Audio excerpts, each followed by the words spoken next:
Alright, so in case you have not looked at a map or globe, there's this land called Central Asia. Now many of the countries in this area have the name Stan in them, except for China. Although if you call that region of China East Turkestan, I guess that counts. Anyway, Pakistan will not be mentioned, as it is in the Indian subcontinent. So the stands we'll be talking about focus on the countries of Kazakhstan, Turkmenistan, Uzbekistan, Kyrgyzstan, Tajikistan, and Afghanistan. Alright, so let's go over some history first. So from what we know now, humans arrived in Central Asia around 50,000 years ago.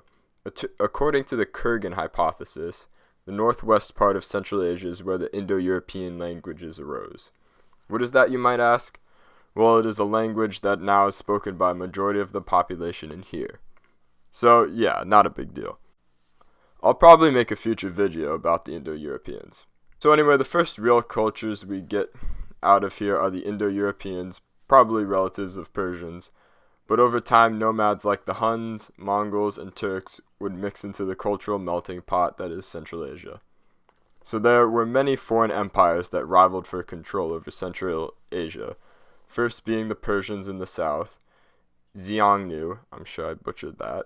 They were the ancestors of the Turks and Mongols in the north, Chinese dynasties in the east, and Scythians to the west. In early medieval period, Central Asia was dominated by Uyghurs, Tibetans, and Arab empires. Then Central Asia enjoyed a brief time of unity under the Mongol Empire. Timur the Lame would try to bring Central Asia back into a unified state, but would fail. Other small empires would come and go, however by this point the economic value of Central Asia had dried up. So back in the day, the only way to get from Europe to China was through Central Asia. I mean, you could have just gone to the Middle East and sailed through the Indian Ocean, but you know, crusades and stuff. By the time Europeans could do that, they already knew about the New World. So Central Asia was a trade hotspot back then. However, with the advances in nautical capabilities and the fact that there were not many resources in the region, Central Asia faded away. However, Central Asia would once again be colonized by two empires, Russia and Britain. Britain wanted to make sure that its new Indian territory was safe and securely surrounded by mountains. Russia, while doing what Russia loves, wanted more land, and hey, maybe if they push far enough south, they could get to build that sweet warm water port they had always dreamed about.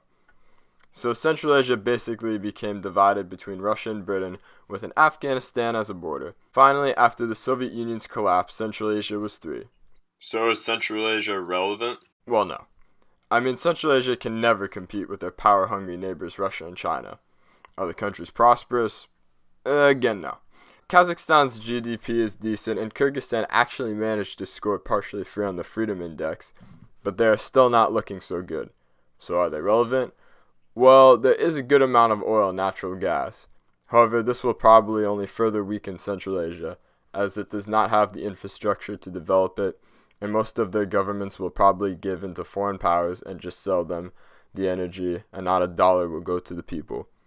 So to conclude, Central Asia is irrelevant, but not irrelevant enough to not have a video made about it.